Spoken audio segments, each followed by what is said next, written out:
Hello guys, hope you all are fine. అందరూ బాగున్నారు అనుకుంటున్నాం. చలో, మీ అందరికీ కూడా రీసోర్సెస్ అండ్ డెవలప్మెంట్ కాన్సెప్ట్కి సంబంధించి ఇంపార్టెంట్ క్వశ్చన్స్ ఏవి, మన ఎగ్జామ్లో ఎలాంటి టైప్ ఆఫ్ క్వశ్చన్స్ అడుగుతాడు అనేవి ఇప్పుడు చూసుకున్నాం.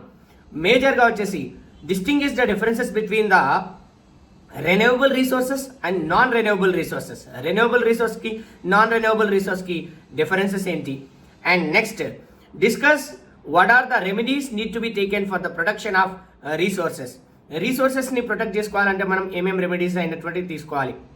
Discuss role of the human in protection of resource and role of the human in resource development కోసం కానీ అండ్ దాని యొక్క ప్రొటెక్షన్ కోసం కానీ హ్యూమన్ చేయాల్సినటువంటి ఇంపార్టెంట్ పనులేవి, ఆ పర్స్పెక్టివ్లో క్వశ్చన్ అనేది అడగొచ్చు.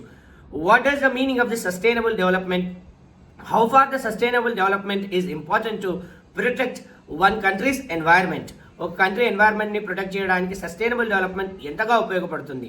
ఇలా what is the differences between the soils and what type of the soils can be seen in India majorly, ఎలాంటి టైప్ ఆఫ్ సాయిల్స్ అయినటువంటి మన ఇండియాలో కనబడుతున్నాయి. ఇలా ఎన్నో ఇంపార్టెంట్ క్వశ్చన్స్ అనేవి మన ఎగ్జామ్కి అడుగుతాడు.